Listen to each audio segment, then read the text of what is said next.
منا کی وہ وادی آج بھی اس کہانی کو، اس یاد کو تازہ کر رہی۔ حضرت خلیل اللہ کے ہاں اولاد نہیں ہے۔ حضرت سارہ کے بعد حضرت ہاجرہ سلام اللہ علیہا سے نکاح فرمایا، اور اللہ تعالیٰ نے حضرت ہاجرہ کے بطن سے ایک پیارا بیٹا عطا کیا جس کا نام اسماعیل رکھا۔ لیکن آزمائش یہ آئی، حکم یہ ہوا کہ میرے خلیل اگر مجھ سے محبت کرتے ہو تو اپنے اس بیٹے کو اور اپنی اہلیہ کو وادی غیر ذی زرع میں چھوڑ آؤ، اور اللہ کے حکم کی تعمیل کرتے ہوئے اپنی زوجہ کو اور اپنے نونہال بیٹے کو وہاں چھوڑ آئے۔ پھر 13 سال کی عمر کو جب حضرت اسماعیل پہنچے تو حضرت خلیل اللہ ملنے گئے۔ ایک خواب دیکھا۔ خواب میں کیا منظر تھا کہ میں اپنے بیٹے کو ذبح کر رہا ہوں۔ اللہ اکبر! یہ کوئی آسان کام نہیں تھا، لیکن نبی کا خواب بمنزلہ وحی ہوتا ہے۔ ہمارے خواب شیطانی وسوسے بھی ہوتے ہیں، الجھے ہوئے خیالات کا عکس ادغاث احلام بھی ہوتے ہیں، اور ہمارے کچھ خواب اچھے بھی ہوتے ہیں۔ نبوت کا 46واں حصہ بھی خوابوں کو کہا گیا ہے، اچھے خوابوں کو۔ لیکن نبی کا خواب محض خیر پر مشتمل ہوتا ہے اور شیطان کے وسوسے کا نتیجہ نہیں ہوتا، یہ اللہ کی طرف سے نبی کو القاء کی گئی بات ہوتی ہے۔ اب حضرت ابراہیم علیہ السلام کو خواب یہ آتا ہے کہ میں اپنے بیٹے کو ذبح کر رہا ہوں، 13 سال کا نونہال بیٹا، اور بیٹا بھی وہ جو اللہ سے دعائیں مانگ مانگ کے لیا گیا۔ حکم ہے کہ اس بیٹے کو میری رضا کے لیے ذبح کر دو۔ اللہ اکبر! حضرت خلیل اللہ اٹھے، بیدار ہوئے اور اس خواب کی تکمیل کے لیے آمادہ ہو گئے۔ اپنی زوجہ سے کہا، زوجہ محترمہ حضرت ہاجرہ سلام اللہ علیہا سے کہا کہ بیٹے کو تیار کر دو، دوست کی دعوت پہ لے جانا ہے۔ خلیل عربی میں دوست کہتے ہیں، اور اللہ نے حضرت ابراہیم کو خلیل اللہ اپنا دوست قرار دیا تھا، تو کہا دوست کے بلاوے پہ جانا ہے، دوست کی دعوت پہ جانا ہے، تو بیٹے کو تیار کر دو۔ حضرت ہاجرہ شہزادے کو تیار کر دیتی ہیں، مانگ سجاتی ہیں، تیل لگاتی ہیں، خوبصورت کپڑے پہناتی ہیں۔ بیٹا تیار ہوتا ہے اور باپ اپنے بیٹے کو لے کر کے منا کی وادی کی جانب بڑھتا ہے۔ شیطان سمجھا کہ یہ موقع کتنا نازک ہے، اور اگر یہ قربانی ہو گئی تو قیامت تک آنے والے لوگوں کے لیے یہ نمونہ ہوگی، اتنا بڑا ایثار۔ تو حضرت ابراہیم کے پاس پہنچا اور کہا، اے خلیل، اے ابراہیم، اللہ کو راضی کرنے کے اور تھوڑے موقع ہیں اور تھوڑے ذریعے ہیں، ضرور بیٹے کو ہی ذبح کر کے اللہ راضی ہوتا ہے؟ تو حضرت خلیل اللہ نے کنکر اٹھا کے اس کو مارتے ہوئے کہا، بھاگ جا یہاں سے، میری گود میں ایک اسماعیل ہے، اگر 1000 اسماعیل بھی ہوتے رب کے حکم پہ قربان کر دے۔ حضرت اسماعیل کے پاس آیا، تمہارا باپ تمہیں کہاں لے کے جا رہا ہے؟ کہا دوست کی دعوت پہ، ان کے دوست نے بلایا ہے، اس دعوت پہ ہم جا رہے ہیں۔ کہا نہیں، تمہیں ذبح کرنا چاہ رہا ہے اور اس کو اللہ کا حکم سمجھ رہا ہے۔ تو آپ نے بھی پتھر اٹھا کے مارا، کہا ہٹ جا میرے راستے سے۔ اسماعیل کے بدن میں ایک جان ہے، لو میں بھی جان ہوتی، رب کے حکم پہ قربان کر دیتا۔ ماں کی ممتا بڑی کمزور ہوتی ہے، اولاد کے لیے اس کے جذبات بڑے حساس ہوتے ہیں۔ تو سیدہ ہاجرہ کے پاس آ پہنچا، کہا ہاجرہ، شہزادہ کدھر ہے؟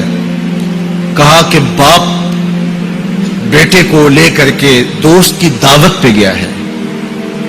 کہا کہ وہ تو ذبح کرنے لے جا رہا ہے۔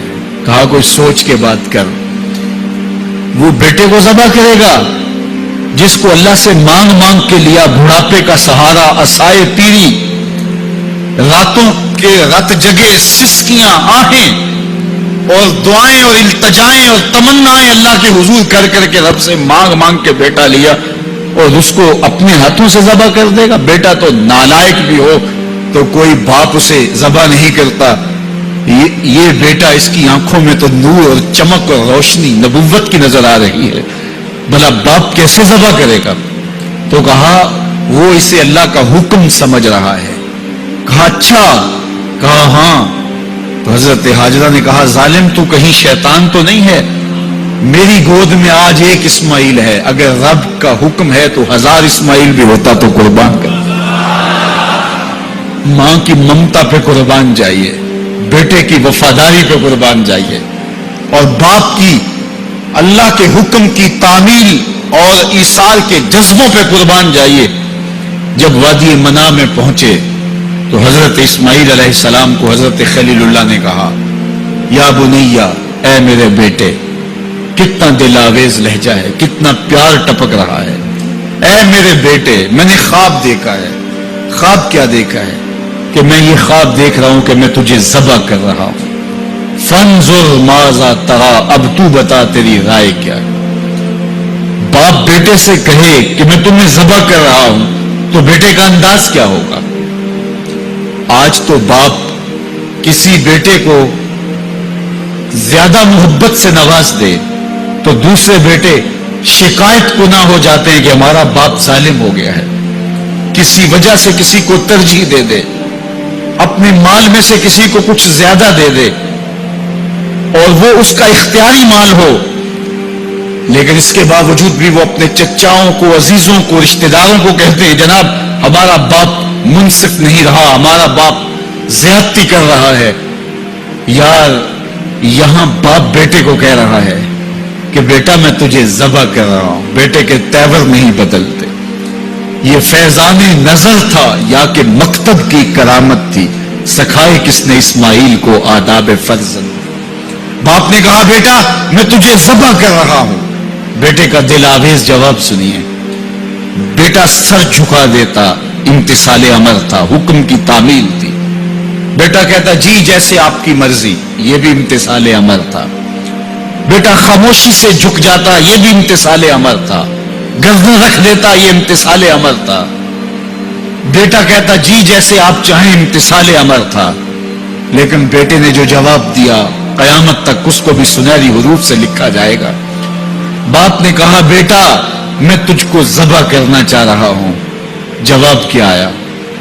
یا آباتے، اے میرے ابو. ذرا دیکھیے باپ کا یہ کہنا کہ میں تمہیں ذبح کر رہا ہوں، اس کے جواب میں تیور نہیں بدلتے. چہرے پر جلال اور غصہ اور عجیب سی کیفیت پیدا نہیں ہوتی کہ میرے باپ آپ کیا بول رہے ہیں. لیکن جب باپ بولا بیٹا میں تجھ کو ذبح کرنا چاہ رہا ہوں تو فرما بردار بیٹا کیا بولتا؟ یا آباتے، اے میرے باپ. اللہ اکبر. تم تو ذبح کرنا چاہتے ہو. یا آبا تفعل ما تؤمر، ابو ذبح کیا ہے، جو کرنا ہے کیجئے. یہ نہیں کہا کہ ذبح کرنا چاہتے ہیں، ہاں ذبح کر لیجیے. ذبح کا جواب ذبح سے دینا یہ مکمل فرما برداری تھی. باپ کہتا یا آبا یا بنیا، اے میرے بیٹے میں نے خواب دیکھا میں تجھے ذبح کر رہا ہوں. تو بیٹا کہتا ہاں مجھے ذبح کر لیجیے. یا آبا تذبح، ہاں مجھے ذبح کر لیجیے. لیکن بیٹا یہ نہیں کہتا کہ ذبح کر لیجیے. ذبح کا جواب ذبح میں نہیں کہا، بلکہ جواب 2 قدم آگے بڑھ کے دیا. یا آبا تفعل ما تؤمر، ماں میں عموم ہے، ابو ذبح کیا، جو بھی کرنا ہے کیجیے. رہی بات میری، گردن پہ چھری چلے گی، بدن تو تڑپے گا، لیکن ستاجدونی انشاءاللہ من الصابرین. میرے رب نے چاہا تو صبر کر کے دکھاؤں گا. اگر رب کے حکم کی تعمیل میں نونہال بیٹے کی گردن پہ چھری رکھنے کا عزم اور ایثار کی یہ کہانی آپ رقم کرنے جا رہے ہیں تو آپ میرا منظر بھی دیکھیں گے کہ میں تڑپوں گا بھی نہیں. یا ابا تفعل ما تؤمر ستجدنی انشاءاللہ من الصابرین. آپ دیکھیں گے میں صبر کر کے دیکھاؤں گا. فلما اسلم وتلہ للجبین، قرآن بتاتا ہے جب دونوں راضی ہو گئے. کس بات پہ راضی ہو گئے؟ فلاں نمبر کی گاڑی خرید لیں، فلاں بنگلہ خرید لیں، فلاں فیکٹری خرید لیں. باپ اور بیٹے نے یہ طے کیا نہیں، باپ ذبح کرنے پہ راضی ہو گیا اور بیٹا ذبح ہونے پہ راضی ہو گیا. فلما اسلم، ایک تو ہمارا اسلام ہے، یہاں دیکھو ان کا اسلام. الاسلام گردن نہادن، اسلام کا معنی یہ ہے گردن رکھ دینا. اپنی مرضی چھوڑ دینا. فلما اسلما، جب دونوں نے گردنیں رکھ دی، دونوں نے اس جو ہے وہ یہ طے کر لیا، باپ نے ذبح کرنے کا طے کر لیا، بیٹا نے ذبح ہونے کا طے کر لیا. وَتَلَّهُ لِلْجَبِينِ، اور باپ نے بیٹے کو پیشانی کے بل لٹایا. اس پر دو قول ہیں. تَلَّهُ لِلْجَبِينِ، پیشانی کے بل یوں لٹایا کہ الٹا لٹایا تاکہ پیچھے سے ذبح کریں، بیٹے کا من منہ چہرہ سامنے نہ ہو، ذبح کرنے میں رکاوٹ نہ بن جائے. کوئی بیٹا معمولی تو نہیں، اس کی پیشانی میں نبوت کے اجالے چمک رہے. تو بیٹے کو لٹا دیا اور الٹا لٹایا. تَلَّهُ لِلْجَبِينِ، پیشانی کے بل لٹایا. لیکن مفسرین کی ایک جماعت نے کہا نہیں، الٹا نہیں لٹایا. تو تَلَّهُ لِلْجَبِينِ کا معنی کیا ہوا؟ جس طرح ہم آپ جانور کو ذبح کرتے ہیں تو اس کی گردن کو خم دے کے پیچھے زمین پہ لگا دیتے ہیں تاکہ اس کی رگیں تن جائیں اور گردن کھل جائے اور چھری پھیرنے میں آسانی ہو اور جلدی سے جو ہے وہ رگیں کٹ جائیں. کہا کہ بیٹے کی ریشم جیسی نازک گردن کو موڑ کے پتھر پر پیشانی کو لگایا. اللہ اکبر.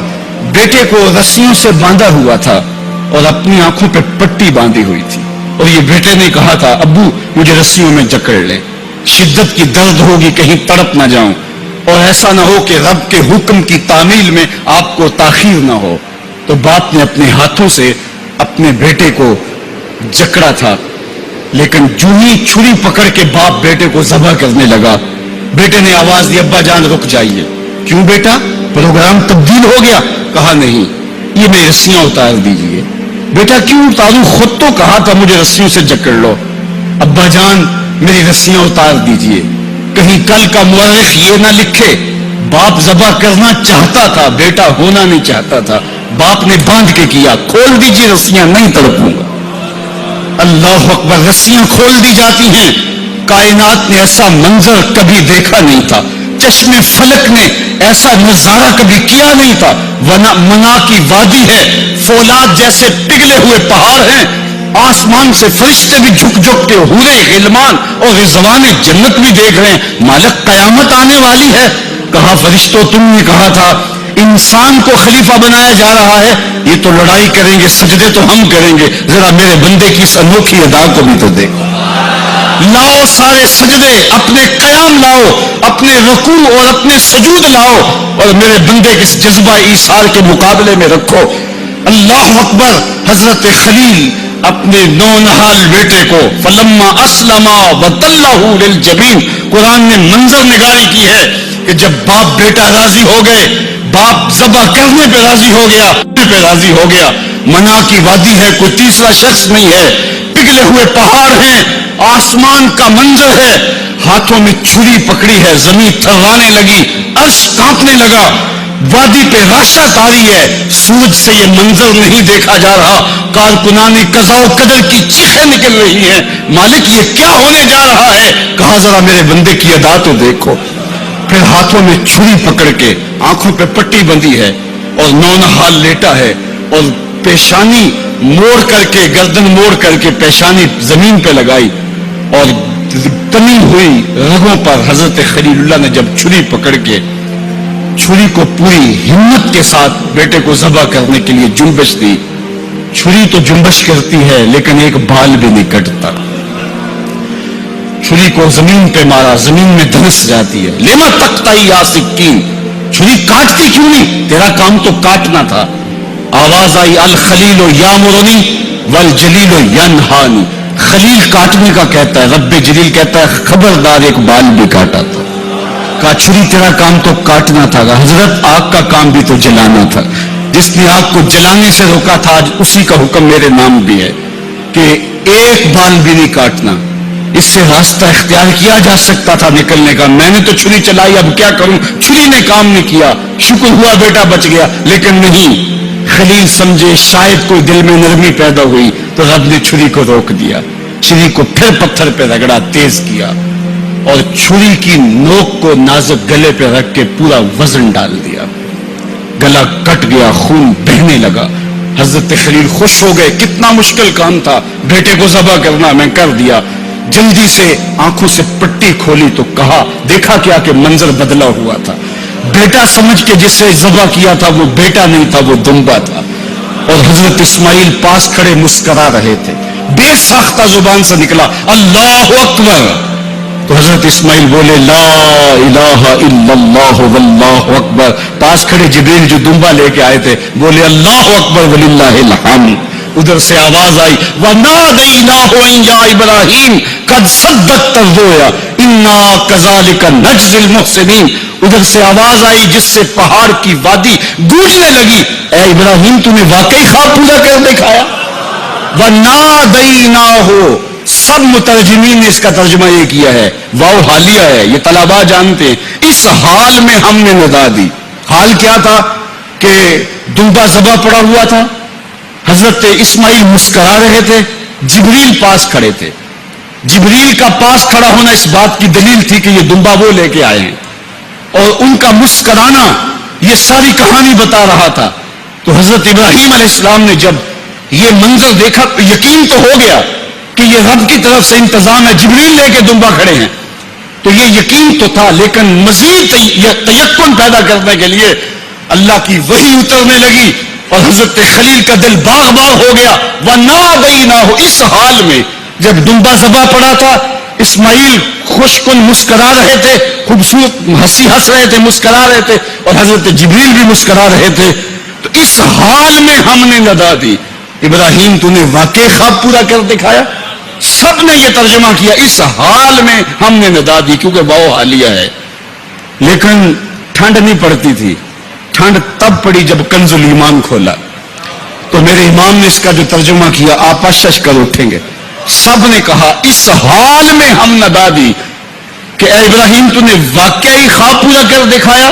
لیکن اعلیٰ حضرت جنہوں نے قرآن کا ترجمہ ہی نہیں کیا، قرآن کی ترجمانی بھی کی ہے، انہوں نے اس کا ترجمہ کیا وَنَادَيْنَاهُ أَن يَا إِبْرَاهِيمُ، اے مخاطب اس موقع کا حال نہ پوچھ جب ہم نے ندا دی، پھر کیا عالم ہوا کہ جب ہم نے آواز دی، یقین تو پہلے ہی پیدا ہو چکا تھا، لیکن جب وادی وحی کے اجالوں سے چمکنے لگی اور ہر سمت وحی کا نور پھیل گیا، پھر کیا حال ہوا حضرت خلیل کا، اے مخاطب پھر اس موقع کا حال نہ پوچھ، جب ہم نے ندا دی اے ابراہیم تو نے واقعی خواب پورا کر دکھایا۔ اِنَّا كَذَلِكَ نَجْزِي الْمُحْسِنِينَ، ہم نیکوکاروں کو یوں ہی جزا دیتے ہیں، ہم آپ کا بیٹا تو نہیں لینا تھا، بس ابراہیم تیرا امتحان پورا ہو گیا، تو نے امتحان میں 100 نمبر لے لیے، سرخرو ہو گیا، کامیاب ہو گیا، یہ تماشائے لبے بام تو نہیں تھا، یہ کوئی آسان کام تو نہیں تھا۔ اللہ اکبر، فرمایا ہم نے اس کو پچھلوں کے لیے سنت کے طور پہ باقی رکھا۔ سلام علی ابراہیم، ابراہیم تیرے اوپر سلام۔ آج اسی منسک پہ، اسی قربان گاہ پہ 40 لاکھ حجاج کرام قربانیاں پیش کرتے ہیں، کوئی 2 قربانیاں، کوئی 5 قربانیاں، بعض 100 اونٹ پیش کر رہے ہوتے ہیں۔ اللہ اکبر، صدیاں گزر گئیں، یہ تو صرف منا کی قربان گاہ ہے، پوری دنیا پہ پھیلے ہوئے مسلمان اس دن جانور ذبح کر رہے ہوتے ہیں۔ عید کے دن قریب آتے ہیں تو میں گزرتا ہوں سڑکوں، بازاروں اور گلیوں سے، ہر سمت لوگ موٹے تازے جانور لیے گھوم رہے ہوتے ہیں، اور سڑکوں کے اوپر جانوروں کے جو ہیں وہ ٹھٹ کے ٹھٹ لگے ہوئے ہوتے ہیں، تو میری زبان سے بے ساختہ یہی جملے نکلتے ہیں، سلام علی